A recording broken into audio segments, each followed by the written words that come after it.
नमो नमः मित्राणि सादरं वन्दनानि अभिनन्दनानि च। ये हि मित्रा संस्कृतं पठामः संस्कृतभाषाशिक्षणस्य आभासीयकक्षायां पुनः भवतां सर्वेषां स्वागतम् अभिनन्दनं च। मित्रों, कल हमने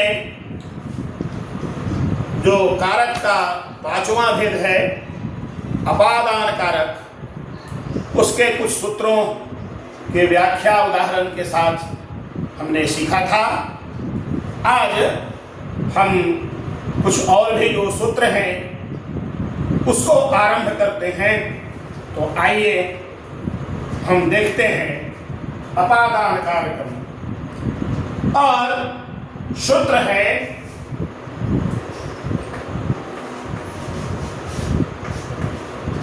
भुवः प्रभवः। तो ये सूत्र कहता है कि जहां से प्रकट होता है ये भू धातु,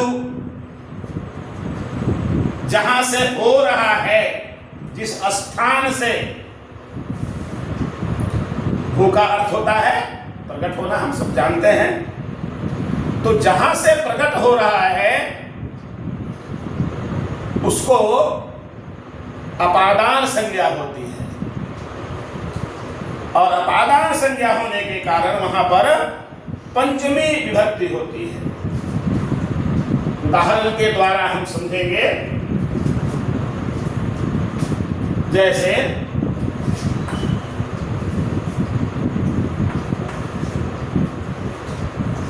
गंगा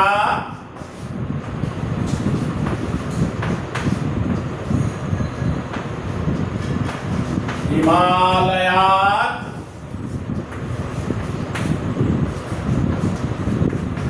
प्रभवति। ये गंगा प्रभवति, उत्पन्न होती है। कहां से? तो हिमालया। गंगा की उत्पत्ति, उद्भव हिमालय से है, इसलिए हिमालय की अपादान संज्ञा हुई, और अपादान संज्ञा होने के कारण इसमें पंचमी विभक्ति हुई।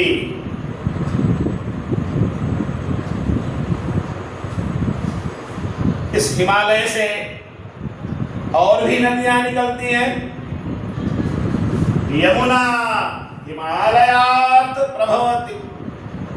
हिमालय में वहां जो जमुनोत्री कहते हैं, गंगा, गंगोत्री, जमुना, जमुनोत्री, तो जहां से ये नदियां निकल रही हैं, प्रकट हो रही हैं, तो उसमें अपादान संज्ञा होने के कारण पंचमी विभक्ति होती है।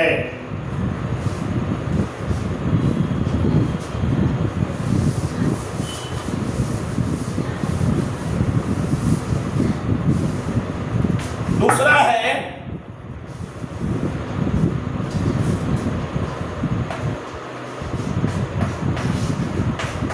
प्रतिनिधि प्रतिदाने।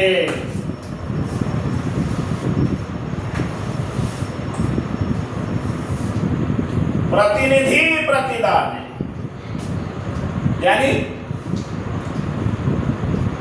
प्रतिनिधि के अर्थ में, अथवा प्रतिदान यानी विनिमय के अर्थ में,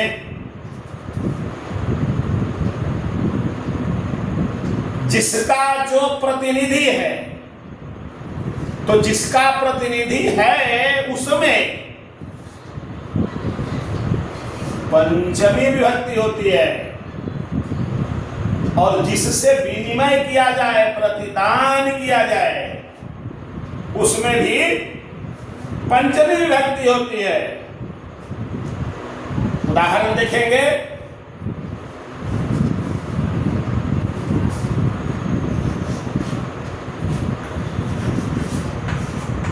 प्रद्युम्नः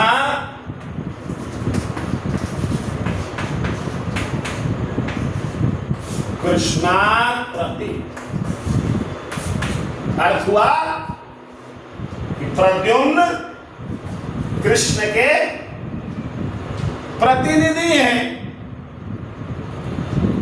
प्रद्युम्न कृष्ण के प्रतिनिधि हैं।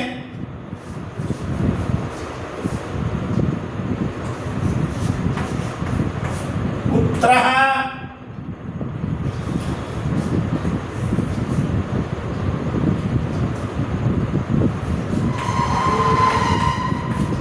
जनकात् प्रति।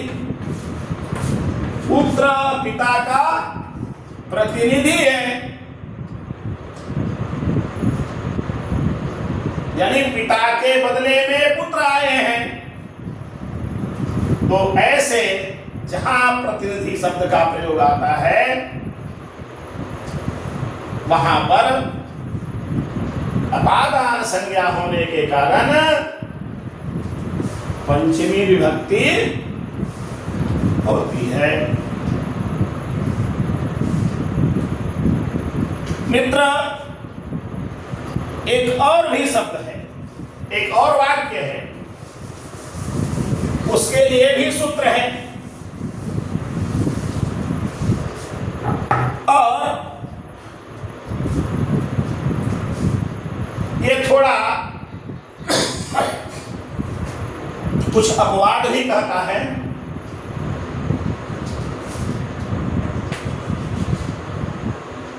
दूरांतिके यो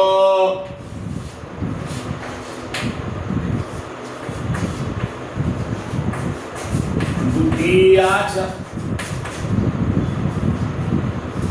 दो शब्द है यहां, दूर और अंतिक, यानी अंतिक मतलब समीप, दूर और समीप। ऐसे जो पद हैं, शब्द हैं, जहां प्रयुक्त होते हैं तो उस स्थान पर उसकी केवल पंचमी नहीं होता, द्वितीया दूसरी भी विभक्तियां हो जाती हैं। पंचमी के अलावे षष्ठी भी हो जाती है, तृतीया भी हो जाता है। जैसे उदाहरण के द्वारा समझिए, पंचमी तो हुआ दूर के अर्थ में, ग्रामात् दूरम।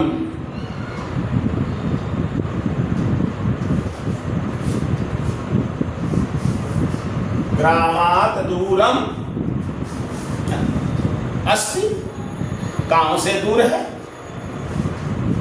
ग्रामात् दूरम अस्ति। तो ये तो पंचमी हो गई, किंतु ये सूत्र कहता है कि केवल यही नहीं होगा, दूसरा भी होगा। ग्रामस्य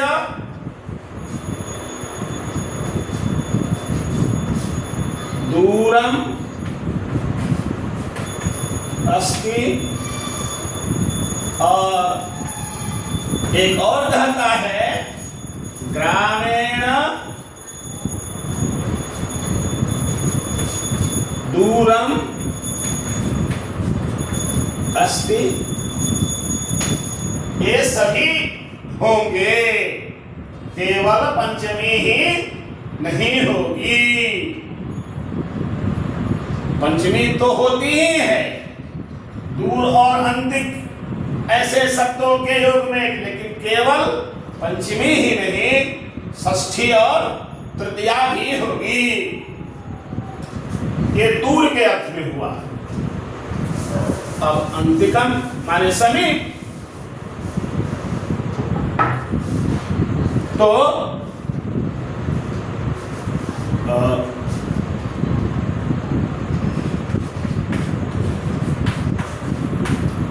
ग्रामात्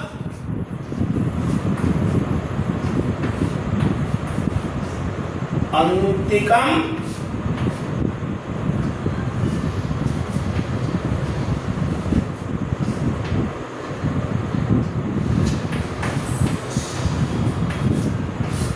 मंदिरम अस्ति। ग्रामात् अंतिकम मंदिरम अस्ति। तो अंतिकम के योग में ये पंचमी भक्ति हो गई यहां, लेकिन केवल यही नहीं होगी।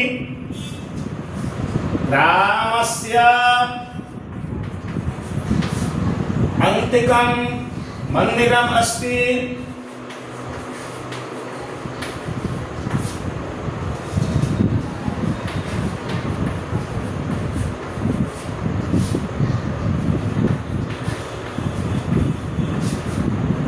और ग्रामीण अंतिकम मंदिरम अस्ति, यह भी प्रयोग होगा। इस प्रकार के ये सूत्र का अर्थ है, भाव है। मित्रों, एक और भी सूत्र है,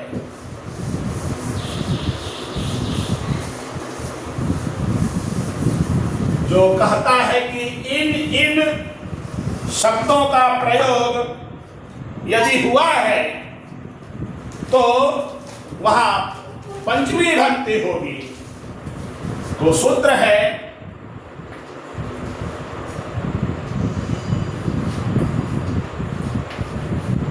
अन्या रादिते तरते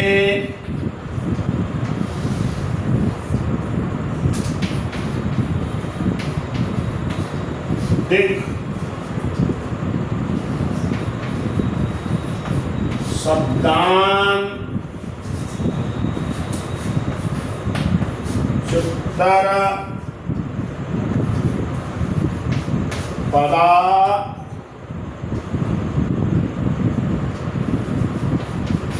जाहि युक्ते। थोड़ा सूत्र ये लंबा है। अन्यारादितरते दिक् सप्तांचुत्तर पदाजहि युक्ते। अलग अलग हम पदों को कर सकते हैं। इसमें क्या क्या है? वो है अन्य है,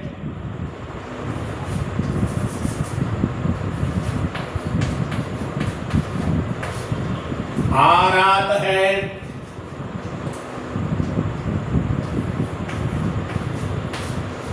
इतर है,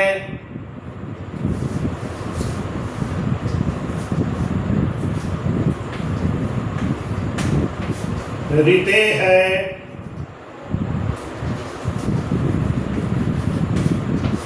दिक है, और कुछ प्रत्यय हैं, अंश है, आज है, उत्तर पद, आंच,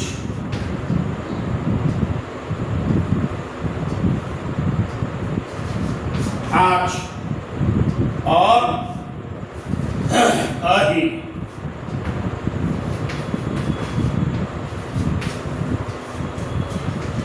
अहि आहि आहि चुत्तर पदा जाहि। तो ऐसे जहां जहां वाक्यों में ये प्रयुक्त होते हैं तो उसके अर्थ में हम पंचमी भक्ति का प्रयोग करते हैं। तो आइए उदाहरण के द्वारा इसे हम समझते हैं। अन्य के अर्थ में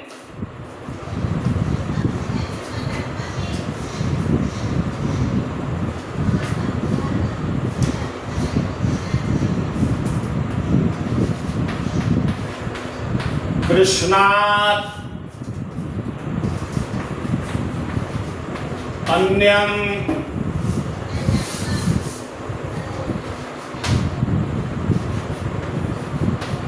न भजामि। यानी कृष्ण के अलावे मैं किसी दूसरे को नहीं भजता हूं, केवल कृष्ण को ही भजता हूं। दूसरा है आरात। आरात का मतलब होता है नजदीक, समीप। आरात का एक अर्थ है समीप। तो वाक्य देखेंगे, ग्रामात् आरात नदी वहती। यानी गांव के समीप नदी बहती है। तो ये अन्य और आरात शब्द का प्रयोग हुआ, इसलिए ये कृष्णा और ग्रामा जिसके अलावे दूसरा नहीं और जिसके समीप, तो उसमें ये अपादान संज्ञा होकर के पंचमी विभक्ति होती है। और इतर आई, इतर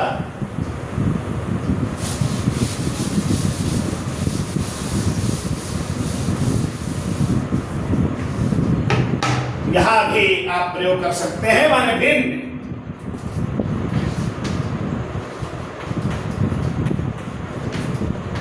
कुछ लोग होते हैं जो शिव को मानते हैं, उनका कहना है शिवात् इतरम न भजामि। यानी शिव से भिन्न मैं किसी का भजन नहीं करता हूं। या शिवात् इतरम न जानामि, शिव के इतर भी मैं कुछ नहीं जानता हूं। इसी तरह से ऋते, यहां भी अर्थ है ऋते यानी बिना के अर्थ में, तो उसके लिए प्रयोग है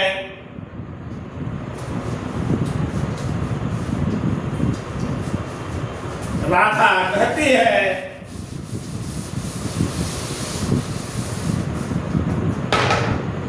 कृष्णात् ऋते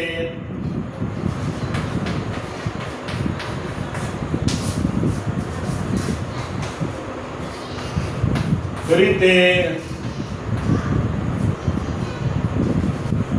अहम न स्थास्यामि। यानी कृष्ण के बिना मैं नहीं रह सकती, हमेशा कृष्ण का ही मैं ध्यान करती हूं, मैं उनके बिना नहीं रह सकती। तो ऐसा, इसके बाद दिक,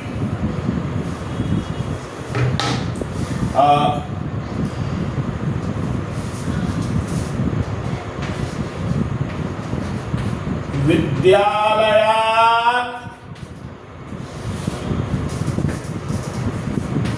पूर्वः। विद्यालयात् पूर्वः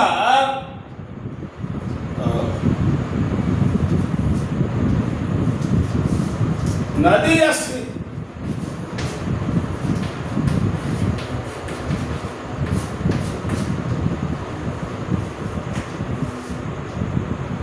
विद्यालयात् पूर्वः नदी अस्ति, यानी विद्यालय के पूर्व नदी है। यह दिक्वाचक है। पूर्व दिशा यानी दिक् का पर्यायवाची है। इस दिक् का ही पर्यायवाची एक और भी पद है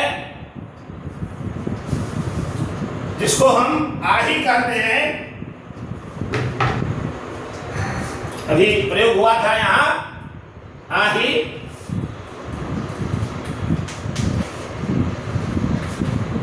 तो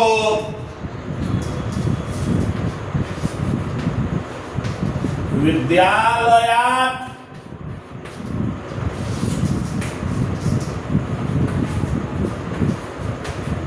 दक्षिणाहि